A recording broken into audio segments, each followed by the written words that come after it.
So hello दोस्तों, चलिए आपको बताता हूँ आज टॉपलिंग क्या होता है। टॉपलिंग काफ़ी आसान सा चीज़ है, समझने में भी काफ़ी आसान है, आपको सारा समझ में आएगा। एक छोटा सा लास्ट टॉपिक रोटेशन में आ जाता है, जो कि काफ़ी आसान है। चलिए मैं आपको आज बताता हूँ क्या होता है ये। ओके, तो यहाँ पे अगर आप ध्यान से देखें तो टॉपलिंग मतलब है, जैसे टॉर्क था, टॉर्क किसी पॉइंट के अबाउट लगता है तो चीज़ें पलट जाती है, मतलब चीज़ें को घुमाती है। लेकिन यहाँ पे भी टॉर्क ही लगता है, बट ये भी चीज़ों को पलटा देता है ना। टॉपलिंग जैसे गाड़ी चलता है, जैसे साइकिल चलाते होंगे तो आगे ब्रेक लगाते हैं आगे वाला, तो क्या होता है कभी कभी वो पूरा पलट जाता है। तो आगे वाला चक्का जिस पॉइंट से टच है जमीन से, वहाँ पे एक ऐसा टॉर्क लग रहा है जो पीछे वाली बॉडी को आगे की तरफ ले जा रहा है, जिसकी वजह से वहाँ पे बॉडी टॉपल हो गया। टॉपल मतलब कि वो बॉडी पलट गया, है ना। तो काफ़ी आसान है बच्चों, ऐसा ही एग्जाम्पल से भी अगर आप समझे तो आपको समझ में आ जाएगा। ठीक है, तो कुछ इसमें न्यूमेरिकल्स भी आ जाते हैं, तो आपको करने आना चाहिए, क्योंकि एग्जाम में ऐसे तो बताना नहीं रहता, वहाँ पर तो करना होता है। तो करना भी आसान है, चलिए मैं आपको बताता हूँ। देखिए, तो टॉपलिंग जैसे मान लेते हैं कि ये कोई सरफेस दिया है, सरफेस पे यहाँ पे हमारे पास एक क्यूब है, क्यूब टाइप का कोई शेप हमें दिया हुआ है, क्यूबाइड भी हो सकता है, कुछ भी हो सकता है। ऐसा चीज जो इस सरफेस पे चलते चलते आगे जाके पलट जाए, पलट जाए मतलब गिर जाए, है ना बच्चों, ऐसा कुछ। सरफेस अगर रफ है बच्चों, तो सरफेस रफ होने के कारण फ्रिक्शन तो लगेगा ही। मान लेते हैं यहाँ पे फ्रिक्शन जो पीछे की तरफ लग रहा होगा, अगर ब्लॉक आगे की तरफ बढ़ रहा है तो। और ब्लॉक कैसे बढ़ेगा बच्चों, जब हम इस पर फोर्स लगाएंगे। मान लेते हैं एफ एक्सटर्नल हमने यहाँ पे लगा दिया, तो फ्रिक्शन जो होगा पीछे की तरफ लग जाएगा, क्योंकि ये जमीन तो रुका हुआ है ना, तो जमीन क्या चाहेगा कि ऑब्जेक्ट हमारी तरह रुका रहे, तो इस पर फ्रिक्शन पीछे लगा देंगे। ठीक है, इतना चीज अगर आपको समझ में आ गया हो बच्चों, तो इसका मान लेते हैं कि डायमेंशन जैसे दिया हुआ है, ये हमारे पास ए दिया हुआ है, ये हमारे पास बी दिया हुआ है, और इसके पास ये सी मान लेते हैं कोई होगा डायरेक्शन।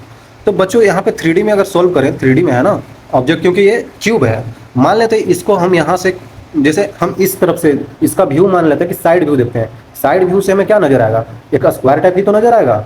ये जो क्यूब होगा, मान लेते हैं कि साइड व्यू से हम देख रहे हैं, इस साइड से देख रहे हैं, तो इसका फ्रंट का एज यही होगा, साइड यही होगा, तो हमें बस यही नजर आएगा। ये हमने बना दिया है इसका फ्रंट का जो फेस है यहाँ पे। ठीक है, तो इस फेस में मान लेते हैं कि ये डिस्टेंस है और ये बी डिस्टेंस है, ये इसका लेंथ हो गया ए, और ये इसका ब्रेड्थ हो गया। और फोर्स जो हम लगा रहे थे, ये आपको पता होना चाहिए कि हम इस तरफ फोर्स लगा रहे हैं एफ एक्सटर्नल, तो इधर इधर की तरफ इस पे फ्रिक्शन लग रहा होगा, और नॉर्मल तो ऑब्वियसली लग ही रहा होगा। नीचे जो जमीन है, जमीन इसके सरफेस के ऊपर नॉर्मल रिएक्शन लगा रहा होगा।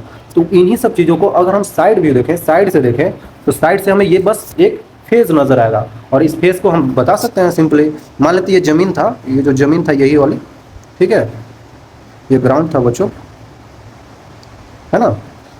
तो ऑब्वियस सी बात है, यहाँ पे हमें नॉर्मल दिखाना होगा। ये नॉर्मल मान लेते हैं इस सरफेस पे इधर लग रहा हो, एफ एक्सटर्नल इधर लग रहा है, और यहाँ पे फ्रिक्शन पीछे की तरफ इस ऑब्जेक्ट पे लग रहा है। इतनी चीजें अगर आप समझ लिए, तो आखिरकार यहाँ पे टॉपलिंग होगा कब, ये भी तो सोचना पड़ेगा। टॉपलिंग होगा कब, ये फोर्स बढ़ाते जाए, ये रफ है, ये सरफेस जो हमारे पास है ये रफ है। आप खुद से सोचिए बच्चों, ये रफ सरफेस है, और ये इधर से हम फोर्स लगाए जा रहे हैं, तो फोर्स इसको खींचता चला जाएगा। और मान लेते हैं फ्रिक्शन रफ है, तो कहीं पे एज आएगा, कहीं पे कुछ आ गया, मोस्ट ज़्यादा फ्रिक्शन आ गया, तो ये यहाँ पे इस पॉइंट के अबाउट ऐसे करके टॉपल कर जाएगा। ऐसे करके टॉपल मतलब इसकी इस पॉइंट के अबाउट ओमेगा से ऐसे टर्न हो जाएगा। आप अगर मान लेते बचपन में अगर खेलते होंगे गाड़ी से कुछ चीज़ को बना के कूड उड़ का, अगर वो क्यूब शेप का हो, क्यूबाइड शेप का, और अगर आगे कोई अगर ज़्यादा कोई कंकड़ पकड़ आ जाता है, तो उसे क्या होता है, जब फोर्स लगाते हैं हम इधर खींचते रहें गाड़ी को, और इसके अबाउट क्या होता है ना, ये टॉपल कर जाता है। अगर हम फोर्स लगाते जाएं और कहीं पे कंकड़ पत्थर आ जाए तो, ठीक है। तो इसी के बारे में हमें अब न्यूमेरिकल बनाने के लिए फार्मूला वगैरह आपको जानना पड़ेगा। तो चलिए मैं आपको बताता हूँ चीज़ें कैसे बदलती हैं, कैसे चेंज होती है। ये आपको बिल्कुल आसानी से क्लियर होना चाहिए कि अगर एफ एक्सटर्नल हम इस डायरेक्शन में लगा रहे हैं, तो जो टॉपल करेगा इसी पॉइंट के अबाउट टॉपल ओमेगा से कर जाएगा, अगर यहाँ पे फ्रिक्शन ज़्यादा बढ़ जाए। आई थिंक आपको क्लियर होगा बच्चों। देखिए आगे और आपको समझ में आएगा। यहाँ पे क्या बोला जा रहा है कि अगर फोर्स अप्लाइड होता है सेंटर ऑफ मास से जाता है, ठीक है, if a force is applied at centre of mass, pressure is not uniform and normal shift toward the right. इसका मतलब समझ रहे हो बच्चों, प्रेशर सब जगह सेम नहीं है। कैसे सेम नहीं है, क्योंकि जो इस ऑब्जेक्ट पे हम फोर्स लगा रहे हैं, ये ऑब्जेक्ट मान लेते हैं हमने स्क्वायर था, साइड व्यू से स्क्वायर ही नजर आ रहा था, और ये इधर ग्राउंड था, ठीक है, ओके। और इधर की तरफ हम फोर्स लगा रहे थे, ठीक है बच्चों। एफ एक्सटर्नल इधर लग रहा था और फ्रिक्शन हमारे पास इधर लग रहा था। बोला जा रहा है ना कि अगर फोर्स लगाते जाएं तो इसका नॉर्मल शिफ्ट होते होते कहाँ पे चला जाएगा, इधर तक आ जाएगा। जैसे यहाँ पे देखिए नॉर्मल लग रहा होगा,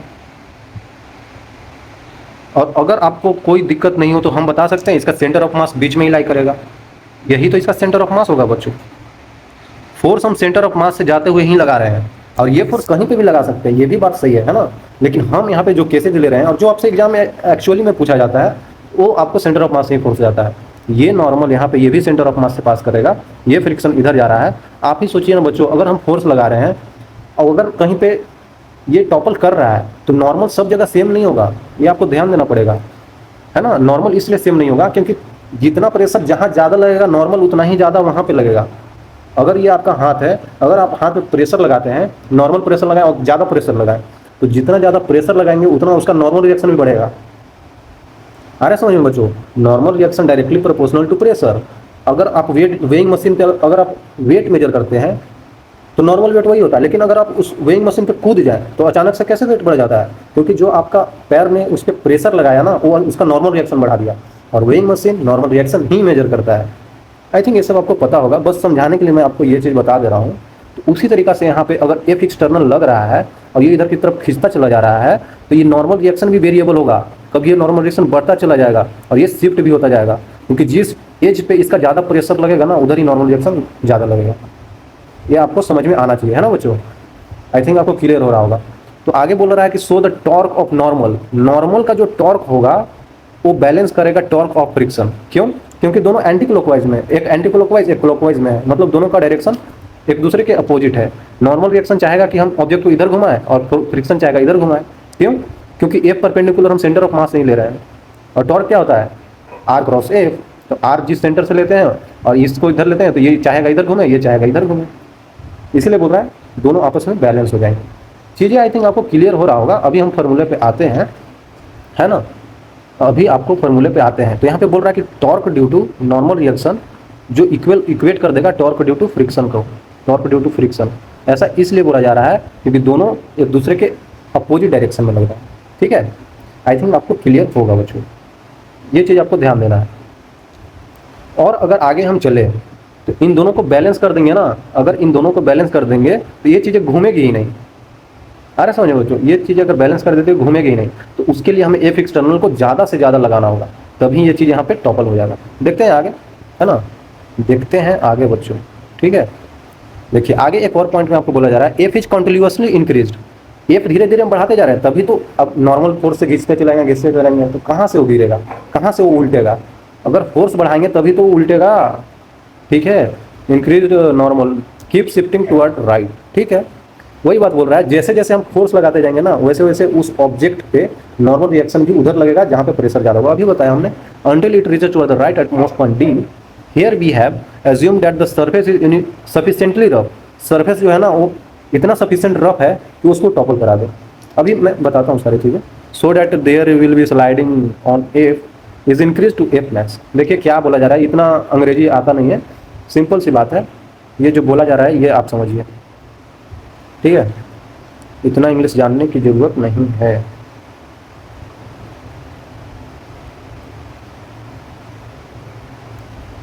यहाँ पे मैं ये बताना चाह रहा हूँ बच्चों, जिस तरीक़ा से ये सेंटर ऑफ मास से जो पास हो रहा था एफ एक्सटर्नल, जो भी एफ हम लगा रहे थे, याद कीजिए नॉर्मल रिएक्शन यहाँ पे तब लग रहा था जब ये रेस्ट पे था। ये जो मैं बताया हूँ ना यहाँ पे, याद कीजिए बच्चों, ये जो बताया हूँ ये चीज़ें यहाँ पे रेस्ट पे थी, है ना। ये ऑब्जेक्ट यहाँ पे रेस्ट पे था, इनिशियली रेस्ट पे था, तो इसका नॉर्मल रिएक्शन भी ये सेंटर ऑफ मास से ही पास करेगा। ठीक है, ये नॉर्मल रिएक्शन सेंटर ऑफ मास से ही पास करेगा, क्योंकि ये जब रेस्ट पे है, कोई भी चीज़ रेस्ट पे है, ये पेन को मैंने रेस्ट पे रख दिया तो आसानी से इसका नॉर्मल रिएक्शन सिंपल होगा। लेकिन इसी चीज़ को हम चलाने लगे तो नॉर्मल रिएक्शन प्रेशर की वजह से वेरी होने लगेगा। वही चीज़ यहाँ पे हो रहा है। ठीक है, ठीक है, ठीक है। तो अब इसी बात है, फ्रिक्शन में तो वो तो लगेगा ही, फ्रिक्शन हमेशा पीछे की तरफ लग ही रहा होगा, जो हम आपको यहाँ से दिखा सकते हैं ऑब्जेक्ट पे, है ना बच्चों। फ्रिक्शन इधर पीछे की तरफ लग ही रहा होगा। ये जो नॉर्मल है ना, ये बहुत ध्यान से समझने वाली बात है। जैसे ही फोर्स का वैल्यू हम बढ़ाते जाएंगे, खींचने की स्पीड बढ़ाते जाएंगे, तो ये नॉर्मल ऐसे ऐसे शिफ्ट होता चला जाएगा।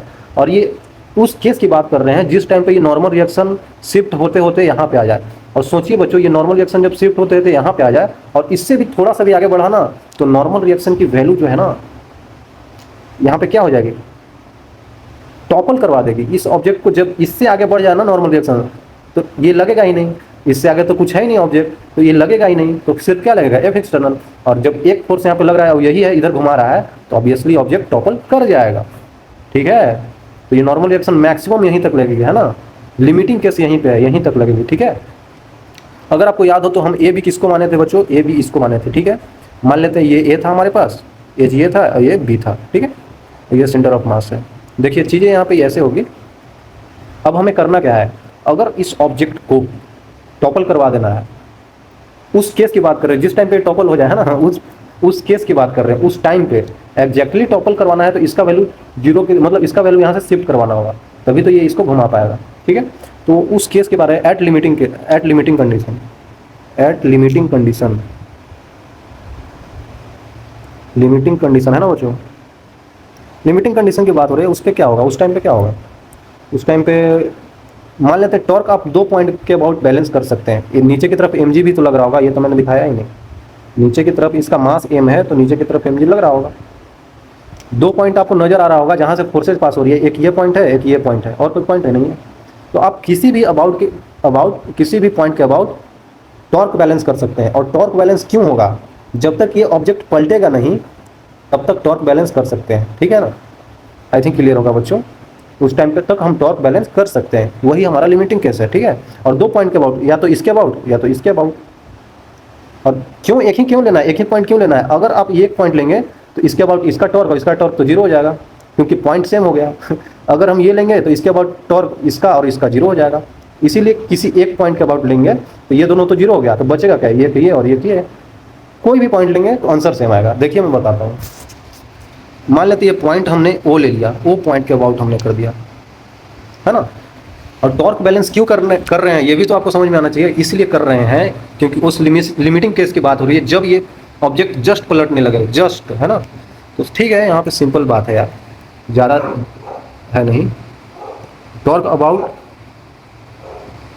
ओ पॉइंट के अबाउट टॉर्क देख लेते हैं, क्या होगा, टॉर्क ड्यू टू इसका नॉर्मल ऑफ एक्शन तो जीरो ही हो जाएगा।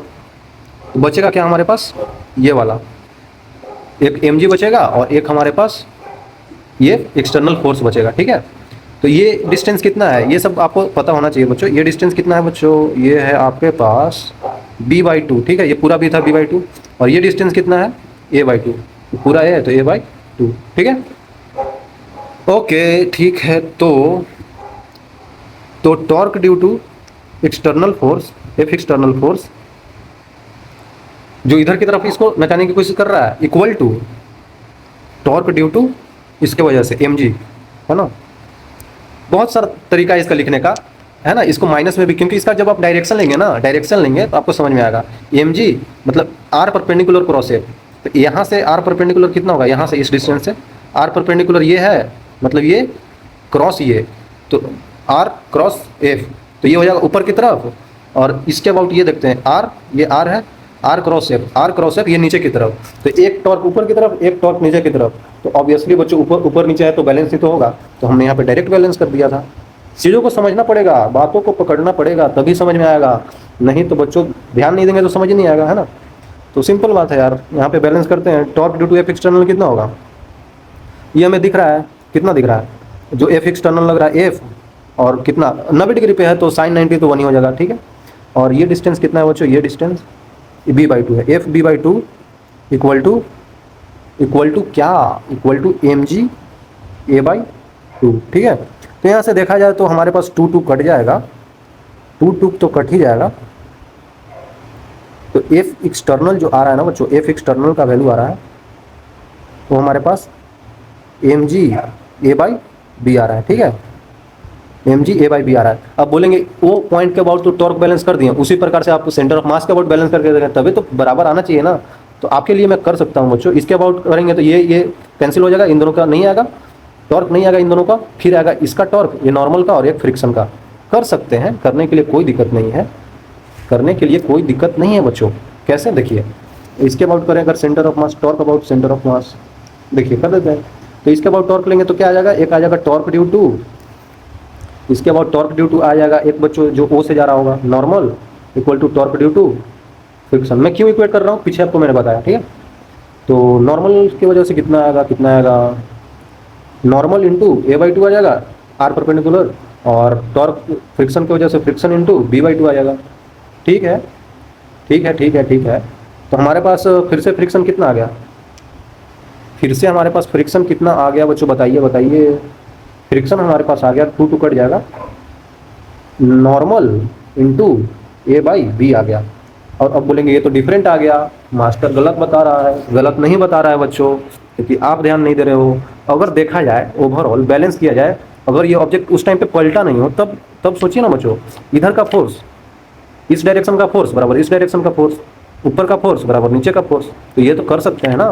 तो इसीलिए एफ एक्सटर्नल जो होगा वही यहाँ पे फ्रिक्शन के इक्वेट हो जाएगा, और यहाँ पे जो नॉर्मल होगा वही यहाँ पे एम जी का इक्वेट हो जाएगा। तो वही अगर हम यहाँ पे पुट कर दें, नॉर्मल की जगह mg a/2 आ जाएगा और फ्रिक्शन की जगह एफ एक्सटर्नल आ जाएगा। तो आप यहाँ से रिलेट कर सकते हैं कि दोनों का वैल्यू सेम आ रहा है। ये सब इतनी बताने की जरूरत नहीं थी, बट अगर आप समझ जाएंगे ना तो आपको कभी दिक्कत नहीं होगा, है ना। क्योंकि समझने के बाद चीज़ें खुद से करने लगते हैं हम लोग, और खुद से कर लेते हैं तो कॉन्फिडेंस आता है, और कॉन्फिडेंस आएगा तो हमारी जरूरत ही नहीं पड़ेगी, खुद से करना बहुत जरूरी है, ठीक है। और ओवरऑल देखा जाए तो आपको ये रिजल्ट बस पता होना चाहिए, याद भी नहीं करना है, याद करने की जरूरत ही नहीं है। इतना कौन याद करेगा, यहाँ पे डायरेक्ट बस टॉर्क बैलेंस कीजिए इस पॉइंट के अबाउट तो याद आ जाएगा, simple. Force is sufficiently rough, अच्छा मतलब सरफेस अगर सफिशिएंटली रफ नहीं हो तो ऑब्जेक्ट क्या करेगा ना बच्चों, स्लाइड करेगा, ठीक है। इतना तो आपको समझ में आ रहा होगा। अगर ये जो नीचे सरफेस है जो यहाँ पे दिया गया है, अगर ये पूरा रफ नहीं हो तो क्या होगा, ऑब्जेक्ट चलता रहेगा। ऑब्जेक्ट तो चलता रहेगा ना, ऑब्जेक्ट तो चलता रहेगा, क्योंकि रफ नहीं है, टोटल उतना रफ नहीं है तो चलता जाएगा। तो force is increase to F max, ठीक है। फोर्स का वैल्यू हमने एफ मैक्स तक बढ़ा दिया है। एफ मैक्स कितना, इतना ही तो आ रहा था, इतना ही तो आ रहा था, पीछे ही तो निकाला था बच्चों, इतना ही आ रहा था हमारे पास। देखिए यहाँ पे निकाला हुआ है, एफ एक्सटर्नल का मैक्सिमम वैल्यू mg a/b आ रहा था, ठीक है। Then the body will slide, ठीक है, before toppling, okay. Once the body start sliding friction becomes constant, ठीक है, हेंस नो टॉपलिंग। अगर फ्रिक्शन कांस्टेंट हो जाए, है ना, देखिए अगर चलता रहे बच्चों तो आपको क्या लग रहा है ये पलटेगा कभी? अगर फ्रिक्शन कांस्टेंट हो जाए और चलता ही रह जाएगा कभी पलटेगा ही नहीं। पलटने के लिए चाहिएगा ये लगने वाला फोर्स जो है ना, ये फ्रिक्शनल फोर्स से बड़ा हो जाए, तभी तो ये टॉपल कर पाएगा। सिंपल सा कंडीशन यहाँ पे आपको समझ में आ जाना चाहिए कि इधर लगने वाला जो फ्रिक्शनल फोर्स होगा ये छोटा होना चाहिए, फ्रिक्शनल फोर्स का वैल्यू कम होना चाहिए, किससे, एफ एक्सटर्नल से, जो हम उधर लगा रहे हैं, है ना। और हमें पता था कि एफ एक्सटर्नल का वैल्यू कितना आ रहा था, mg a/b, और फ्रिक्शनल का वैल्यू कितना आ जाएगा, फ्रिक्शन कितना होता है, फ्रिक्शन तो वही म्यू टाइम्स नॉर्मल रिएक्शन, तो म्यू का वैल्यू जो म्यू मतलब कि frictional coefficient into normal reaction जो यहाँ पे लग रहा होगा, भले ही नॉर्मल रिएक्शन इधर की तरफ शिफ्ट हो जाए प्रेशर बढ़ने से, लेकिन नॉर्मल रिएक्शन जो लग रहा है वो नीचे की तरफ mg को ही तो इक्वेट कर रहा होगा। उस केस की बात करें तो नीचे की तरफ लगने वाला mg फोर्स जो कि नॉर्मल रिएक्शन होगा। और यहाँ से सिंपल सी बात है, अगर ध्यान से देखें तो mg तो कट गया, तो कटने के बाद हमारे पास म्यू का वैल्यू मिनिमम a/b होना चाहिए, ठीक है, मिनिमम a/b होना चाहिए। अगर इतना है तो क्या होगा ना कि ये ऑब्जेक्ट टॉपल ही नहीं करेगा, ये चलता ही रह जाएगा। और अगर कभी भी a/b से बड़ा हो जाए, if value of mu will greater than a/b, अगर a/b से म्यू का वैल्यू बढ़ जाए तो टॉपल हो जाएगा।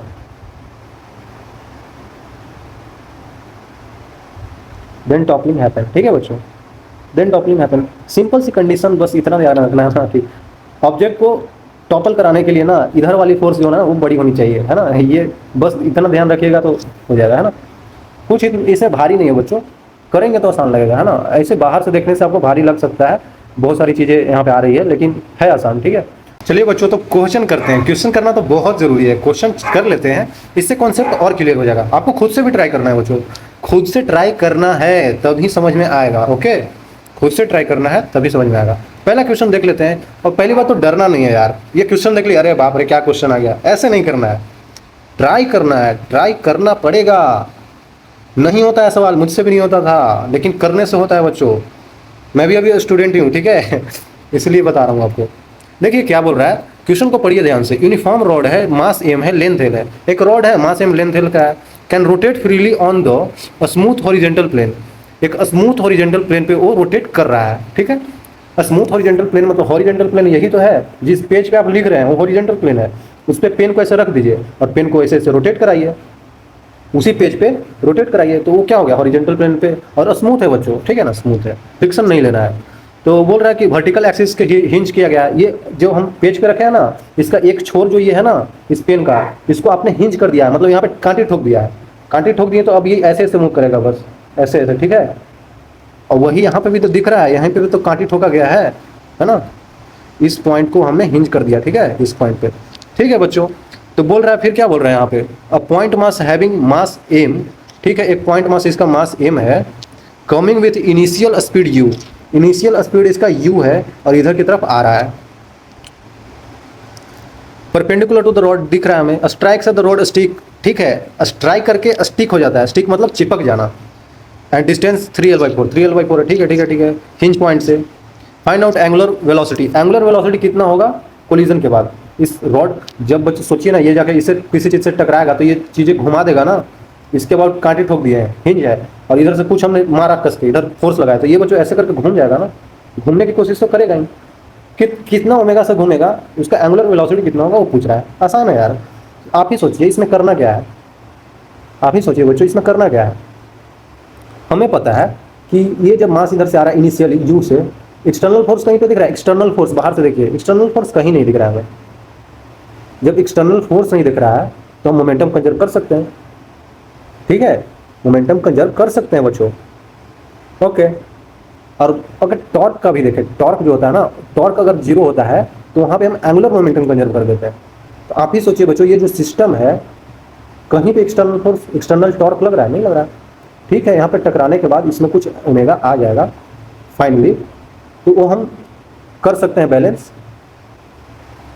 फाइनली क्यों, क्योंकि बच्चों ये टकराएगा तो ये कुछ ओमेगा से आएगा, ठीक है। लेकिन एक्सटर्नल टॉर्क तो हमें नहीं दिख रहा है ना बच्चों, कोई ऐसा फोर्स जो चीज़ों को घुमा दे रहा है, तो ऐसा तो हमें नहीं दिख रहा है अभी, और कोई एक्सटर्नल फोर्स भी नहीं है तो डायरेक्ट एंगुलर मोमेंटम कंजर्व कर देते हैं, ठीक है।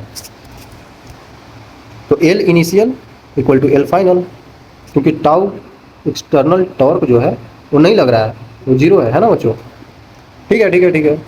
अगर आपको कन्फ्यूजन हो कि टॉर्क नहीं लग रहा है तो ये फिर घूम कैसे जाएगा, ये कैसे घूम कैसे जाएगा बच्चों, है ना।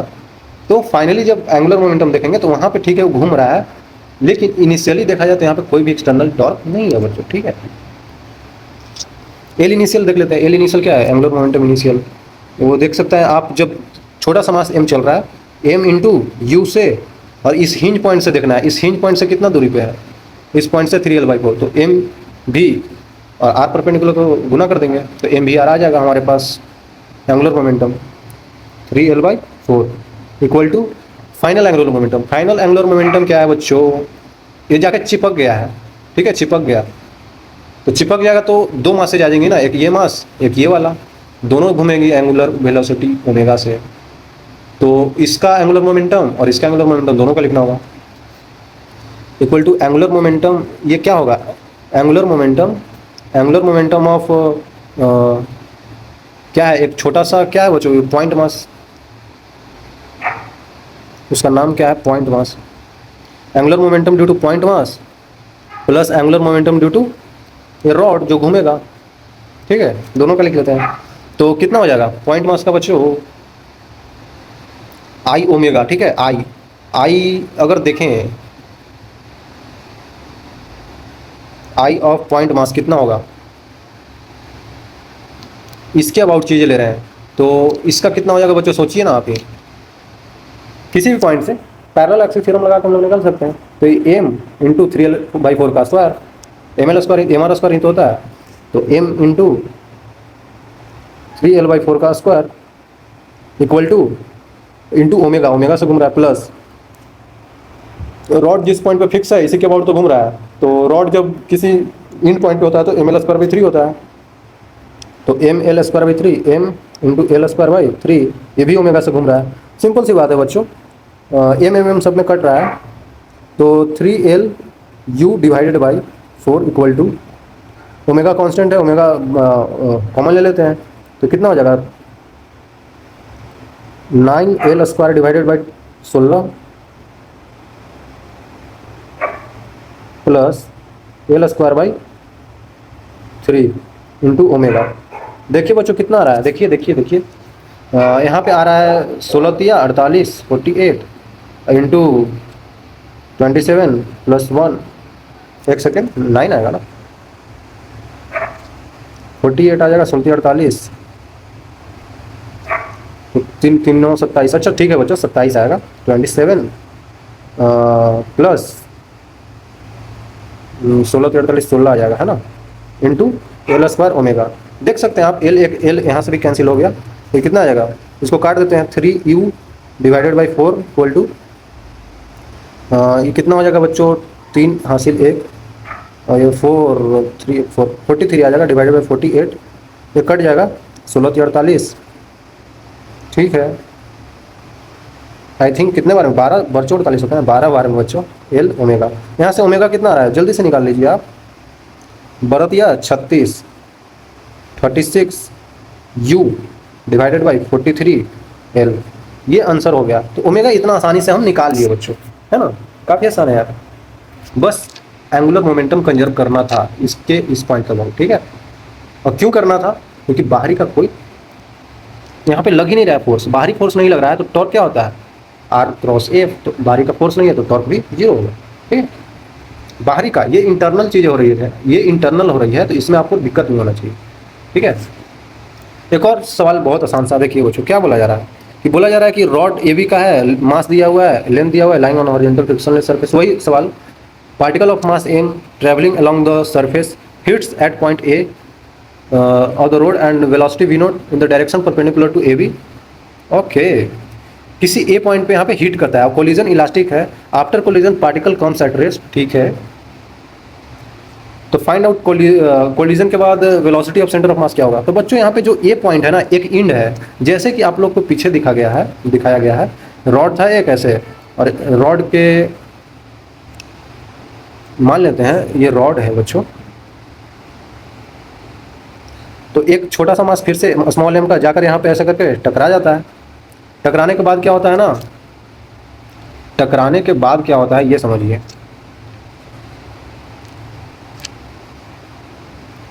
देखिए टकराने के बाद जो होता है, ये मास m रेस्ट पे आ जाता है, ये मास m जो है यहाँ पे आता है और ये रेस्ट पे आ जाता है।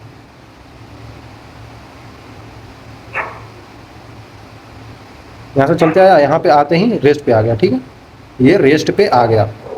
और ये क्या हुआ ना, फाइनली बच्चों, अब कोई ऑब्जेक्ट किसी चीज़ को टक्कर मार रहा है, तो टक्कर मारने के बाद ये रेस्ट पे आ गया, और ये कुछ मान लेते हैं कि घूमने लगेगा, इस पॉइंट के अबाउट मान लेते हैं कि ये घूमने लगेगा कुछ ओमेगा से, और चलने भी लगेगा v वेलोसिटी से, क्योंकि यहाँ पे हिंज नहीं है। मान लेते किसी ओमेगा से घूम रहा है और हिंज भी नहीं है, तो घूम भी रहा है बच्चों, लेकिन हिंज नहीं है, यहाँ पे हिंज नहीं है, हिंज नहीं दिया गया है ना। मान लेते हैं ना किसी ओमेगा से ये घूम गया होगा यहाँ पे, ठीक है, किसी ओमेगा से ये घूम गया होगा और वेलोसिटी भी हो गया होगा, तो बोल रहा है कि इसका क्या होगा, velocity of centre of mass of the road क्या होगा। ओके, बोल तो दिया ही, सेंटर ऑफ मास इसका यहीं पे होगा, इसके अबाउट पूछ रहा है, तो इसी के पॉइंट का अबाउट हम निकालेंगे, सिंपल बोल दिया बच्चों, क्वेश्चन में बोल दिया, देखिए सेंटर ऑफ मास के अबाउट, हम यहाँ पे इसीलिए सेंटर ऑफ मास के अबाउट ही घुमाएंगे, ठीक है। ओके, तो फाइनली यही चीज़ दिया हुआ है, ये इनिशियल है और ये फाइनल है, ठीक है, इनिशियल फाइनल चीज़ें दे दी है, इनिशियल, और वही चीज़ फिर से बच्चों, बाहरी कोई फोर्स लग नहीं रहा है, ये सिस्टम के अंदर हो रहा है, ये सिस्टम के अंदर हो रहा है, ठीक है, सिस्टम के अंदर हो रहा है। यहाँ पे रेस्ट पे आ गया, इधर ये वेलोसिटी किसी वेलोसिटी v नॉट से जा रहा था, तो एल इनिशियल क्या हो जाएगा, इस पॉइंट के अबाउट लेते हैं, सेंटर ऑफ मास के अबाउट, इसी पॉइंट के अबाउट पूछा गया है, तो मान लेते हैं कि ये l/2 हो जाएगा, इतना डिस्टेंस, इसका मास कितना था 2m था, तो m v not into l/2, ठीक है। एल फाइनल क्या हो जाएगा बच्चों, final angular momentum, final angular momentum क्या हो जाएगा, ओमेगा से घूम रहा है, ये रेस्ट पे आ गया, ओके, ये रेस्ट पे आ गया, ये ओमेगा से घूम रहा है, तो आई ओमेगा कर देते हैं, तो आई क्या हो जाएगा बच्चों, आई ओमेगा, ये रोड का है, तो रोड का मोमेंट ऑफ इनर्शिया क्या हो जाएगा, m l², m कितना 2m है, l² divided by 12 beach point के अबाउट इंटू ओमेगा, इन दोनों को इक्वेट कर देते हैं, इन दोनों को इक्वेट कर देते हैं, तो कितना होगा, आप ही सोचिए ना बच्चों कितना होगा, M V naught into L by two equal to 2ml² divided by 12 omega, M कट गया, एल भी कट गया, एल सेम है बच्चों, ठीक है ना, ये एल सेम। और क्या बचा हमारे पास, ये हो जाएगा चरतिया 12, 3 12। यहाँ से देखा जाए तो हमारे पास ओमेगा आप कैलकुलेट कर सकते हैं, कितना आ रहा है, कितना आ रहा है, कितना आ रहा है, 3v0 आ रहा है, ठीक है, 3v0 बाई एल आ रहा है। और ये हमारा ओमेगा आ गया, ठीक है, अबाउट सेंटर ऑफ मास बोला था, ठीक है, ये ओमेगा आ गया। एंगुलर वेलोसिटी, अच्छा सॉरी एंगुलर वेलोसिटी ही हमने निकाल लिया, ठीक है। तो अब हमें पूछ रहा है कि सेंटर ऑफ मास जो है, ये रॉड का सेंटर ऑफ मास है, इसका वेलोसिटी कितना होगा, ये लीनियर वेलोसिटी। तो अगर फोर्स भी नहीं है, एक्सटर्नल फोर्स नहीं था, और एक्सटर्नल टॉर्क नहीं था, दोनों चीज़ नहीं था, तो बच्चों इसके अबाउट अगर फोर्स एक्सटर्नल नहीं है तो momentum, initial momentum final momentum बराबर होगा। इनिशियल मोमेंटम बस इसका है एम वी नोट, और फाइनल मोमेंटम इसका हो जाएगा 2m इंटू वी, तो वी का वैल्यू आ जाएगा v0/2। मतलब लीनियरली ऐसे चलेगा, ये लीनियरली है, ये लीनियरली चल रहा है, ठीक है, और ये एंगुलर है, ठीक है बच्चों, आसान है यार, करेंगे तो हो जाएगा, है ना, समझिए चीज़ों को। ये भी काफ़ी आसान सा सवाल आपसे पूछा गया है कि बोल रहा है कि मिनिमम वैल्यू ऑफ एल क्या होगा, truck can avoid dead and, मतलब जाकर इस दीवार को टक्कर ना मार दे, मतलब किस वेलोसिटी से ये चले कि टक्कर ना मार दे, ठीक है, मतलब एल मिनिमम कितना होना चाहिए ताकि जहाँ पे ब्रेक लगा सके ये, जहाँ पे जाके ये रुक सके, है ना बच्चों, without toppling the block, block को टॉपल नहीं कराना है, ऐसे गिराना नहीं है, सिंपल सी बात है। हम एक ले लेते हैं ब्लॉक जो दिया हुआ है यहाँ पे, वही चीज ले क्या लेते हैं, ये तो हमें दिया ही हुआ है, ये चीज़ आपको दिया हुआ है, और ये एक सरफेस दिया हुआ है, इसके ऊपर है ये, ठीक है। तो ये ब्लॉक बच्चों, इसका बी लेंथ इधर है और एच ये हाइट है, तो यहाँ पे ये पॉइंट के अबाउट ही तो ये टॉपल करेगा, टॉपल ये अगर ये जो है, ये मान लेते हैं कि v वेलोसिटी है, तो कुछ एक्सेलरेशन भी ए एक्सेलरेशन से चल रहा होगा, तो यही एक्सेलरेशन इसका भी होगा। कॉन्सेप्ट समझिए बच्चों, जिस एक्सेलरेशन से ये चल रहा होगा इसी से, मतलब फोर्स लगाना है तो एक्सेलरेशन तो होगा ही, ए मान लेते हैं, नीचे की तरफ इस पे mg लग रहा होगा, और हाँ ये सफिशिएंटली रफ है, मतलब कि फ्रिक्शन पीछे इस पे लग रहा होगा बच्चों, ठीक है। इस ब्लॉक को टॉपल नहीं कराना है, विदाउट टॉपलिंग नहीं कराना है। अगर टॉपलिंग नहीं कराना है तो हमारे पास इसका टॉर्क और इसका टॉर्क बराबर होना चाहिए, इस पॉइंट का वर्ड ले लेते हैं, इसका टॉर्क और इसका टॉर्क बराबर होना चाहिए, यहाँ पे जो नॉर्मल लग रहा होगा, ठीक है। और बैलेंस करने पे क्या आता है बैलेंस करने पे क्या आ रहा था, पीछे हमने निकाला था ना बच्चों, याद होगा आपको, ये आ रहा था क्या, एफ जो आ रहा था, जो फोर्स लगा रहे थे, ये ए एक्सेलरेशन से है, तो ये क्या हो जाएगा, एम ए हो जाएगा, मास एम है, तो जो फोर्स लग रहा होगा एम ए, तो एम ये कितना आ रहा था बच्चों, फोर्स पीछे m g a by b आ रहा था, आपको याद हो तो यही तो आ रहा था। हम यहाँ पे फिर से निकाल सकते हैं, आप भी कर सकते हैं। तो ये जो फोर्स है ये है मास इंटू एक्सेलरेशन, तो मास इंटू एक्सेलरेशन बराबर एम जी इंटू ए क्या था, ये वाली थे, मतलब कि यहाँ पे क्या है, ये बी है और ये हाइट है एच, ठीक है, सिंपल है बच्चों, सिंपल है। तो यहाँ से आप देख सकते हैं कि हमारे पास एक्सेलरेशन आ जा रहा है, यहाँ पे एम कट गया तो मतलब जी बी बाई एच आ रहा है, ठीक है, एक्सेलरेशन आ गया, मतलब जो एक्सेलरेशन इसका है ब्लॉक का, यही तो इसका भी होगा ट्रक का, ठीक है। तो यहाँ पे अगर आप देखें ध्यान से, तो इतना डिस्टेंस यहाँ पे इसको चलना है, एल डिस्टेंस पे, तो यहाँ पे V square equal to U square plus 2s लगा देते हैं, सिंपल। फाइनली ये क्या हो रहा है ना, फाइनली जाके यहाँ पे रुक रहा है, तभी तो ये एल आएगा, ताकि ये इसको ठोक ना दे दीवार को। तो फाइनल वेलोसिटी जो है वो 0 होना चाहिए, फाइनल वेलोसिटी इसका बच्चों 0 होना चाहिए। तो 0 इक्वल टू यू वही है जिससे चल रहा है, मतलब भी है, ठीक है। देखिए गड़बड़ाना नहीं है बच्चों, यही इसी को यू हमने मान लिया, तो ये भी है, ठीक है। तो वी स्क्वायर प्लस 2a, तो बच्चों यहाँ पर रिटार्डेशन टाइप ही होगा, मतलब वैसा ही सवाल है, तो माइनस का कर सकते हैं, माइनस का कर देते हैं, एक्सेलरेशन कितना है, G B by H into H, ये एल लेंथ, जिस लेंथ पे जाके रुक जाए। तो यहाँ पे देख सकते हैं एल लेंथ हमारे पास क्या आ रहा है, एल लेंथ हमारे पास क्या आ रहा है, V square H divided by 2 G B, यही आ रहा है बच्चों, ध्यान से देखिए आप, इसको इधर ले जाएंगे तो वी स्क्वायर आ जाएगा, v square into h divided by 2 b g, ठीक है। तो ये हमारा इतना लेंथ आ रहा है, सिंपल सा है यार, टॉर्क बैलेंस करके हमको लिख लेना। एक और सवाल काफ़ी आसान सा है, ये क्या बोल रहा है यहाँ पे कि ये कोई ब्लॉक है, फोर्स लग रहा है, स्मूथ सरफेस है, स्मूथ सरफेस है तो टॉपलिंग होगा ही नहीं। Minimum value of force for toppling 0, toppling होगा ही नहीं ना, स्मूथ है ना, simple. Calculate the moment of inertia of a figure as shown in each having mass m, radius r, okay, uniform सब का ईच मास, सभी का प्रत्येक का मास m दिया है, इसका भी m, इसका भी m, इसका भी m। ये तो सिंपल है यार, ये तो उधर का सवाल है मोमेंट ऑफ इनर्शिया का बच्चों। तो इसका सबका मास m है, रेडियस आ रही है, रेडियस आ रही है, रेडियस आ रही है, और सब ये डिस्क है, ये डिस्क है बच्चों, ये डिस्क है ना, ये डिस्क है। तो ये डिस्क है बच्चों ये सब। तो डिस्क का क्या होता है मोमेंट ऑफ इनर्शिया, mr²/2, इसका भी mr²/2। अब बोलेंगे ये तो यहाँ पे काटा हुआ है, तो सोचिए ना बच्चों चेंज किस पे होगा। मोमेंट ऑफ इनर्शिया यहाँ पे डायरेक्टली प्रोपोर्शनल टू मास होता है और डायरेक्टली प्रोपोर्शनल टू r होता है, r²। मतलब r चेंज हो सकता है या फिर मास चेंज होता है। मास हमने चेंज ही नहीं किया, r हमने चेंज ही नहीं किया, तो मोमेंट ऑफ इनर्शिया चेंज ही नहीं होगा। mr²/2 यहाँ भी हो जाएगा, mr²/2 यहाँ भी हो जाएगा, चेंज ही नहीं होगा। जब हमने चेंज ही नहीं कर रहा है, हम भले ही काट दे रहे हैं, लेकिन चेंज किस पे डिपेंड कर रहा है, मास पे, मास ही नहीं चेंज हो रहा है, तो वही हो जाएगा, सिंपल है। एक और सवाल बच्चों काफी आसान सा, find the moment of inertia of a uniform square plate of mass m, edge length l है, ठीक है, स्क्वायर प्लेट है, मास m है, एज लेंथ इसका l है, ठीक है, ये दूरी ही l है, it's axis passing through point P and perpendicular to it, okay, axis passing through point P and perpendicular to it. तो इसके अबाउट ऊपर की तरफ P पॉइंट है ना, तो ये मान लेते हैं ऐसे कुछ है, इसके अबाउट इसको घुमाया जा रहा है ओमेगा से। तो moment of inertia about P point क्या होगा, कोई स्क्वायर प्लेट होता है तो क्या होता है, होता है m इंटू, अगर स्क्वायर प्लेट है तो मान लेते हैं ये a होता है, b होता है, तो a² + b² डिवाइडेड बाई 12 होता है।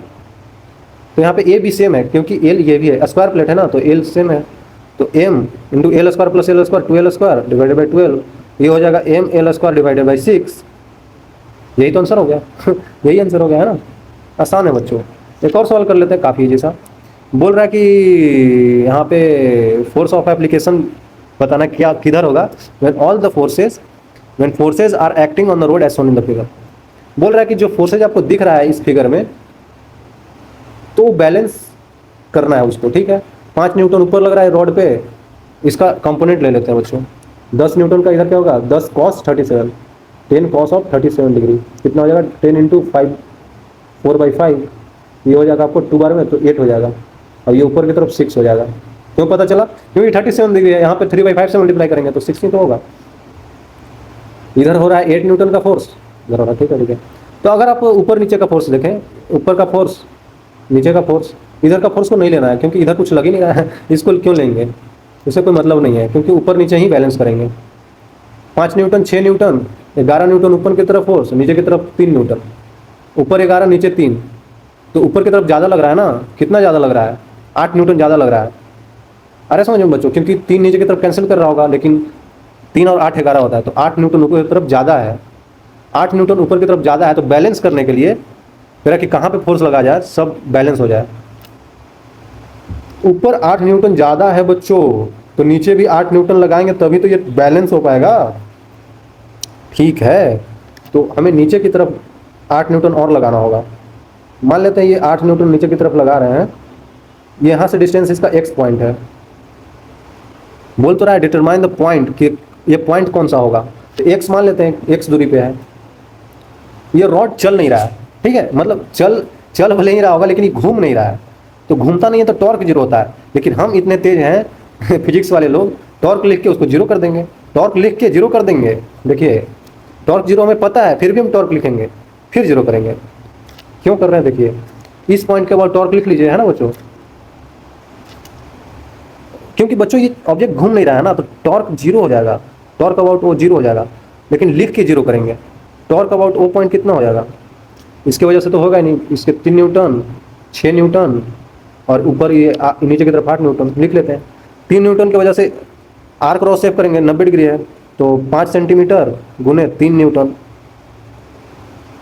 तो इसका डायरेक्शन किधर है बच्चों, देखिए आर क्रॉस एफ करेंगे तो ये नीचे की तरफ, तो ये माइनस का के कैप हो जाएगा, प्लस 6 न्यूटन का देखते हैं ऊपर की तरफ, तो आर क्रॉस एफ ऊपर की तरफ है, मतलब कि कितना दूरी है, 5 5 10 सेंटीमीटर, 10 गुने 6 के कैप आ जाएगा, प्लस एक और नीचे की तरफ 8 न्यूटन कहीं पे लग रहा होगा, तो एक्स डिस्टेंस पे है, तो एक्स इंटू 8 मतलब आर क्रॉस एफ नीचे की तरफ माइनस का के कैप।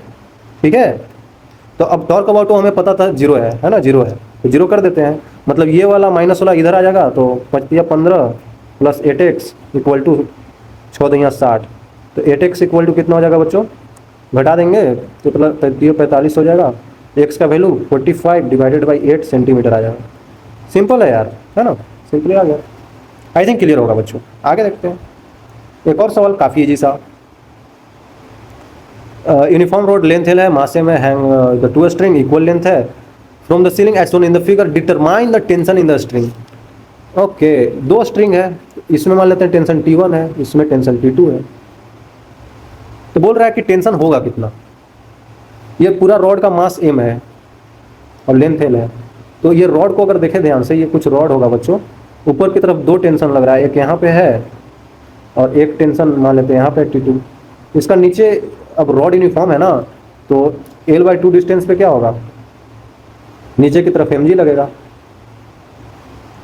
ठीक है, ये डिस्टेंस हमें दिया हुआ है, T2 का डिस्टेंस यहाँ से कितना है 3L/4 है, तो ये कितना हो जाएगा, ये L/4 हो जाएगा, पूरा लेंथ L है ना, ये पॉइंट A है, ये पॉइंट B है।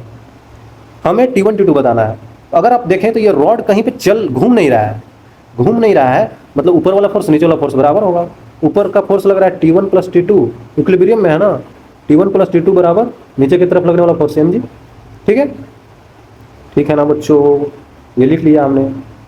और अगर ये घूम नहीं रहा है तो टॉर्क फिर से जीरो करेंगे, घूम ही नहीं रहा है तो टॉर्क अबाउट पॉइंट ए लिख लेते हैं, टॉर्क अबाउट पॉइंट ए, तो ये पॉइंट अबाउट T1 का जीरो हो जाएगा, नीचे mg और ऊपर टेंशन 2, दो फोर्स लग रहा है, तो आर क्रॉस एफ करेंगे, तो आर आप ही सोचिए ना बच्चों, इतना मैं बार बार आर क्रॉस एफ क्यों करना, एक नीचे का टॉर्क एक ऊपर का टॉर्क बराबर कर देंगे, तो एक प्लस में एक माइनस में आएगा, एक प्लस में एक माइनस में आएगा, तो दोनों को इक्वेट कर देते हैं, तो L/2 into M G equal to T2 into 3L/4। Simple है ना बच्चों, बहुत सिंपल है। कर देते इसको बैलेंस, तो L कट जाएगा और नीचे ये दो बार में कट जाएगा, तो यहाँ पे 2mg आ रहा है divided by 3L equal to T2 हमने निकाल लिया, T1 भी निकाल सकते हैं, T2 तो यही होगा ना बच्चों, हाँ यही तो होगा बच्चों। लाइन कट गया बट ठीक है, T1 प्लस T2 का वैल्यू ये है, तो यहाँ से आप T1 का वैल्यू निकाल सकते हैं, mg माइनस T2 कर सकते हैं, यहाँ से निकल जाएगा। आई थिंक आपको समझ में आ रहा होगा बच्चों। अच्छा सॉरी, L कट गया ना, L क्यों लिख रहा हूँ मैं L लिखूंगा ही नहीं, तो यहाँ से mg माइनस 2mg/3 कितना हो जाएगा, mg/3 हो जाएगा, ये आंसर हो जाएगा। आई थिंक क्लियर होगा बच्चों, तो बहुत आसान है यहाँ तक आने के लिए। थैंक यू, तो मिलेंगे आगे, तब तक के लिए ओके बाय।